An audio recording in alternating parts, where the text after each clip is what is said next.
যখন মুমিন ধীরে ধীরে আল্লাহকে স্মরণ করি, বাঁচার জন্য আল্লাহর কাছে যখন পানাহ চাই, আল্লাহ তাআলা ওই মুমিন ব্যক্তির সাহায্যকারী হয়ে যায়। পয়গম্বর সালে দোয়া করার জন্য হাত তুললেন। জাতির লোকেরা বলে, থামো, আমাদের মনের কামনা বাসনা পূরণ করো। তোমার আল্লাহর কাছে বলো, ওই যে দূরে পাহাড় দেখা যায়, ওই পাহাড়ের ভিতর থেকে একটা মোটা তাজা উঠুনি বের করে আমাদেরকে দেখাই দেওয়া। একটা মহিলা উঠুনি বের করে আমাদেরকে দেখাই দেওয়া। পাহাড়ের ভিতর থেকে, পাহাড়ের ভিতর থেকে যদি তোমার আল্লাহ মোটা তাজা একটা উট বের করে দেখাইতে পারে, আমরা ঈমান আনবো এই মুহূর্তে। পয়গম্বর সালে আল্লাহর দরবারে হাত তুললেন দোয়া করার জন্য। ও আল্লাহ, আমি আপনার পয়গম্বর, দোয়া করতেছি, দোয়া কবুল করে নেন। এই জাতির মনের বাসনা আপনি পূরণ করে দেন। জাতির লোকেরা ডাক দিয়ে কয়, থামো, দোয়া করা যাবে না। বলে, কেন? তোমরাই তো দোয়া করতে বললে, এখন কেন দোয়া করবো না? বলে, আল্লাহ যদি আগে থেকে ওই পাহাড়ের মতো উট রেখে দেয়, কত বড় বেহায়া জাতি, আমাদের কথা মতো নির্দিষ্ট পাথর দেখাইবো, ওই পাথরের ভিতর থেকে একটা মোটা তাজা উঠুনি বের করে দেখাইতে হবে। বলে, বলো, তোমরা বলো কোন পাথরটা ভেতর থেকে বের করা লাগবে? ওই যে দূরে দেখা যায় একটা পাথর, বড় একটা পাথর, ওই পাথরের ভিতর থেকে বের করতে বলো। পয়গম্বর সালে আবার হাত তুললেন দোয়া করার জন্য। জাতির লোকেরা কয়, দোয়া করা যাবে না, থামো। আল্লাহ যদি ওইটার ভিতরে আগে থেকে উট রেখে দেয়, কত বড় বেহায়া জাতি, চিন্তা করে। আগে থেকে যদি আল্লাহ ওই পাথরে উট রাখে। সামুদ জাতির লোকেরা যখন এই কথা বললো, পয়গম্বর সালে বলে, তাইলে তোমরাই বলো, নির্দিষ্ট একটা পাথর দেখায় দাও, আমি আল্লাহর কাছে দোয়া করি, আল্লাহ তাআলা মুজিজা দেখাবেন।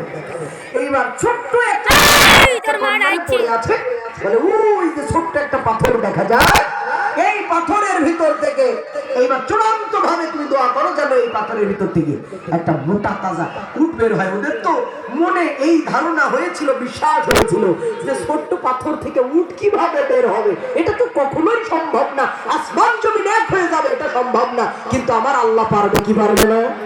আপনাদের বিশ্বাস হয় কি হয় না? দরদি ভাইরা আমার, পয়গম্বর সালে হাত তুলে আল্লাহর দরবারে দোয়া করলেন। জাতির লোকেরা আমাকে পরীক্ষা করার জন্য, আল্লাহ গো পরীক্ষা নেওয়ার জন্য এই মুহূর্তে দোয়া করতে বলেছেন। আমি দোয়া করলাম, তুমি আল্লাহ দোয়াকে কবুল করে না। ওই ছোট্ট পাথরের ভিতর থেকে মোটা তাজা একটা উঠুনি বের করে তুমি এই মুহূর্তে দেখায় দাও। দোয়া করতে দেরি হয়েছে, পাথর আস্তে আস্তে বড় হইতে দেরি হয় নাই, বিশাল এক আকৃতির পাথর হয়ে যায়। পাথরের মাঝখান থেকে ফেটে দ্বিখণ্ডিত হয়ে বড় সড়ো মোটা তাজা আকৃতির একটা উঠুনি, মহিলা উট হাঁটতে হাঁটতে জাতির সামনে হাজির হয়ে যায়।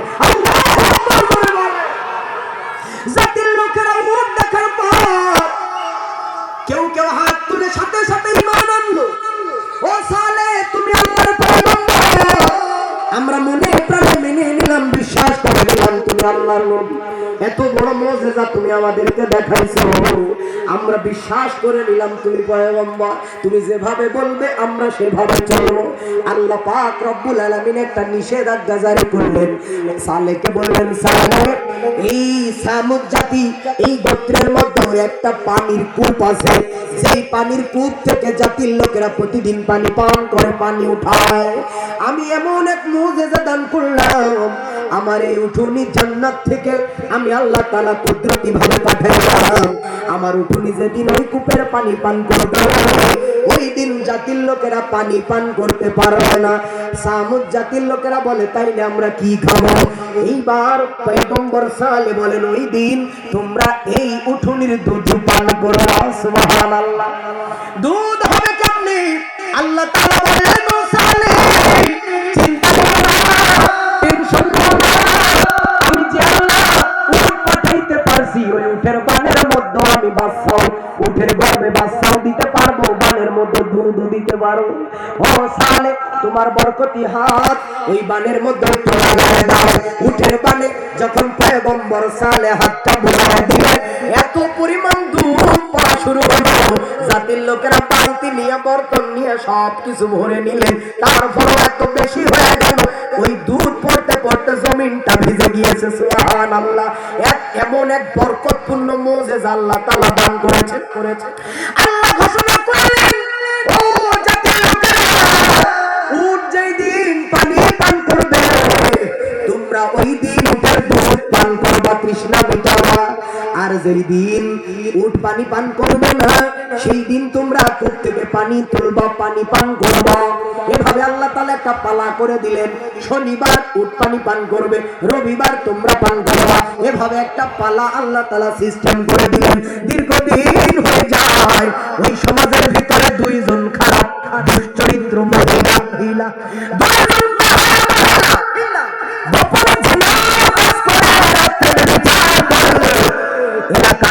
যুবকদের সঙ্গে এদের মনে উদ্দেশ্য ছিল খারাপ। একজন মহিলার স্বামী ছিল ওই সামুদ গোত্রের যিনি লিডার, নেতা যিনি, ওই নেতার বউ ছিল একজন মহিলা, আর একজন মহিলা ডিভোর্স প্রাপ্ত তালাকপ্রাপ্ত একজন মহিলা, আর একটা সুন্দর মেয়ে ছিল। এই মেয়েটাকে বিবাহ দেওয়ার মতো বয়স হয়ে গেছে, উপযুক্ত হয়ে গেছে, তারপরে এই মহিলার চরিত্র পরিবর্তন হয় না। রাতের আধারে যুবকদের সঙ্গে অর্থের বিনিময়ে মেলামেশা করে, কাম করে।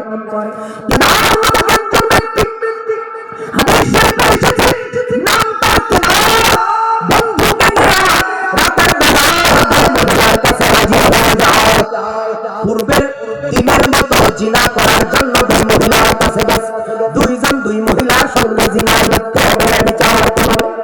এমন সময় মহিলার ডাক দিয়ে কয়, তোমরা তো মাতাল অবস্থায় জিনা করার জন্য এসেছো, আমাদের সঙ্গে মিলিত হতে এসেছো। একটা শর্তের বিনিময়ে তোমাদের সঙ্গে আজকে মিলিত হবে, একটা শর্তের বিনিময়ে কোনো টাকা লাগবে না, পয়সা লাগবে না, আমাদের এই রূপ যৌবন তোমাদেরকে দান করবো। ওকে দাও, আমার একটা সুন্দরী মেয়ে আছে, এই মেয়েটা তোমার সঙ্গে বিবাহ দিয়ে দেব, যদি একটা শর্ত মানতে পারো। কি শর্ত? ওই যে সালেহ আল্লাহর পয়গম্বর, আল্লাহ তার একটা মুজিজা পাঠাইছে, উট যেই দিন পানি পান করে কূপের পানি শেষ হয়ে যায়, আমরা ওই দিন তো কূপের পানি পান করতে পারি না। ওই উটটাকে যদি হত্যা করে ফেলে দাও তাহলে বিনা পয়সায় তোমাদের সঙ্গে জিনার কাজে লিপ্ত হয়ে যাবে। নাউজুবিল্লাহ। আমার আল্লাহ ঘোষণা করে দেন, যেই ব্যক্তি আমার মুজিজার দিকে খারাপ নজরে তাকাবে, যেই ব্যক্তি আমার মুজিজার শরীরে আঘাত করবে, আমি আল্লাহ তাআলা গজব দিয়ে দুনিয়ার জমিনে ধ্বংস করে ফেলে দেব। পয়গম্বর সালেহ ঘোষণা করে দিলেন।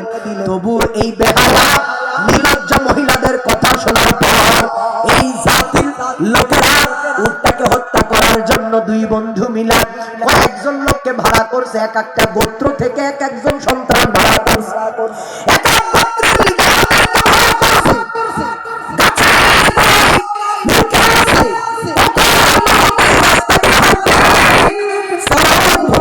যখন খাবার খাইতে খাইতে সামনের দিকে অগ্রসর হয়, খেজুর গাছের আড়ালে লুকিয়ে অপেক্ষা করে কখন সামনে আসবে আর তীর নিক্ষেপ করে উটটাকে হত্যা করে ফেলবে। কারণ মনে বড় আশা, উট যদি হত্যা করতে পারি ওই মহিলার মেয়েকে বিবাহ করতে পারবো, আর নেতার বউ তো দেহ বিলিয়ে দেবে আমাদের জন্য। নাউজুবিল্লাহ বলে।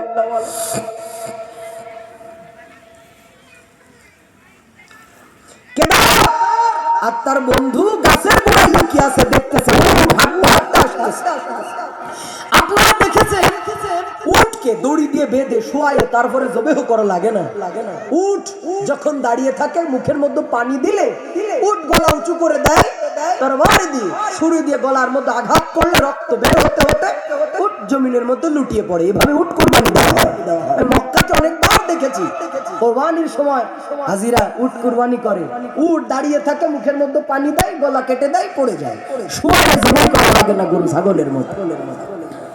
সামুদ জাতির এই আল্লাহর মুজিজাকে হত্যা করবে, লুকিয়ে আছে, দূর থেকে উট আসতেছে, উটের কপাল বরাবর তীর নিক্ষেপ করছে, উটের কপাল ছিদ্র হয়ে রক্ত বের হতে হতে জমিনে পড়ে গেছে।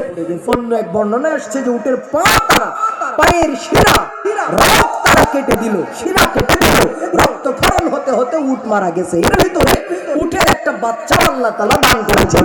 উটের বাচ্চা মায়ের সঙ্গে খাবার খায়, দেখে মাকে হত্যা করেছে, উটের বাচ্চার পিছনে ওরা দৌড়াইতেছে, মার জন্য উটের বাচ্চাকে হত্যা করবে।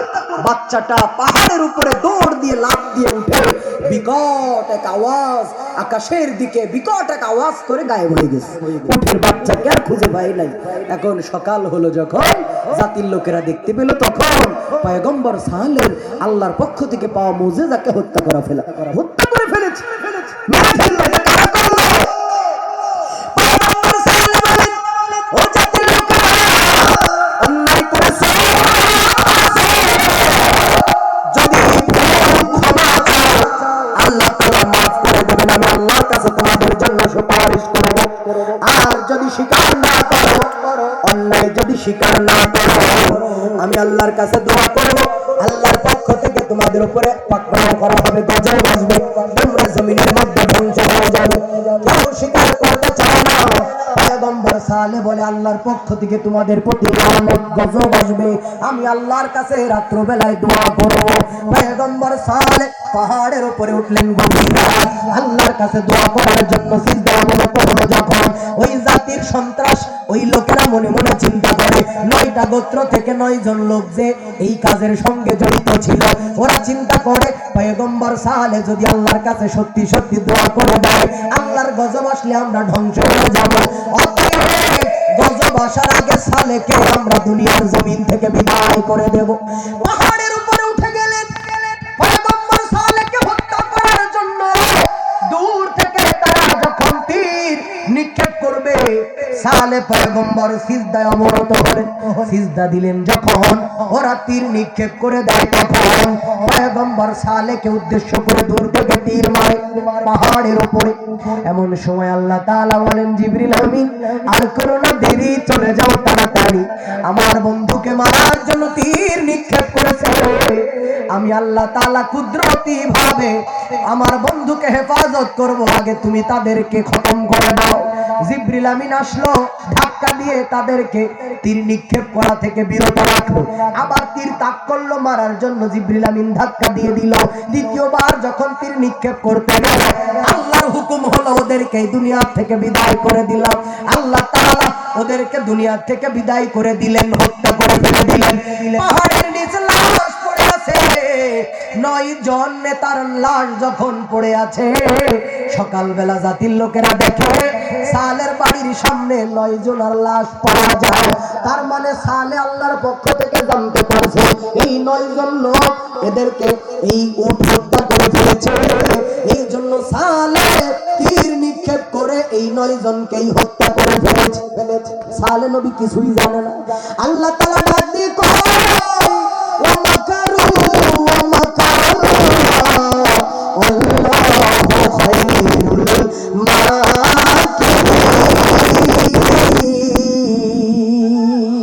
ও নবী, ওরা ষড়যন্ত্র করে, আমি আল্লাহ তাআলা কৌশল করি। আল্লাহু খায়রুল মাকিরিন, আল্লাহ থেকে এমন বড় উৎকৃষ্ট কৌশলী পৃথিবীর জমিনে আর কেউ নাই। ওরা আপনাকে মারার জন্য ষড়যন্ত্র করলো, আর আমি আল্লাহ তাআলা কৌশল করে ওদেরকে দুনিয়া থেকে বিদায় করে দিলাম। আল্লাহু আকবার করে বলেন। প্রাণের ভাইরা আমার, জাতির লোকেরা এইবার পয়গম্বর সালেহের বিরুদ্ধে ক্ষিপ্ত হয়েছে। আমাদের জাতির 9 জন নেতাকে হত্যা করেছে সালেহ। সালেহের বিরুদ্ধে 140 ভোট জারি করলো। সালেহকে দেশদ্রোহী বলে গালি দিল, রাজাকার বানালো, যুদ্ধাপরাধী বানালো, বিভিন্ন মিথ্যা মামলা পয়গম্বর সালেহের বিরুদ্ধে তারা দিল।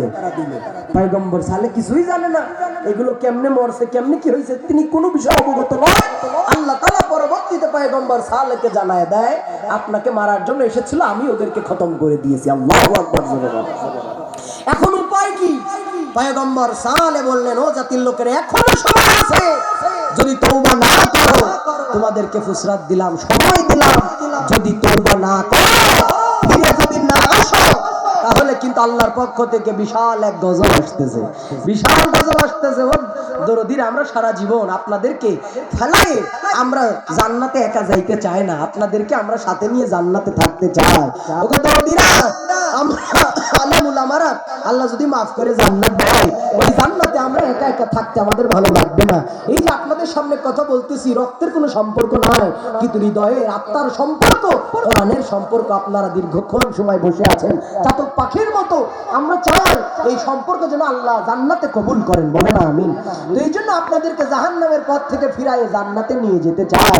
জান্নাতে আমরা একা থাকতে চাই না। এটাই হলো আমাদের দাওয়াতের কাজ, এটাই হলো আমাদের সংগ্রাম, এটাই হলো আমাদের জিহাদ, আমাদের ইচ্ছা যে আপনাদেরকে সাথে নিয়ে আমরা যেতে চাই।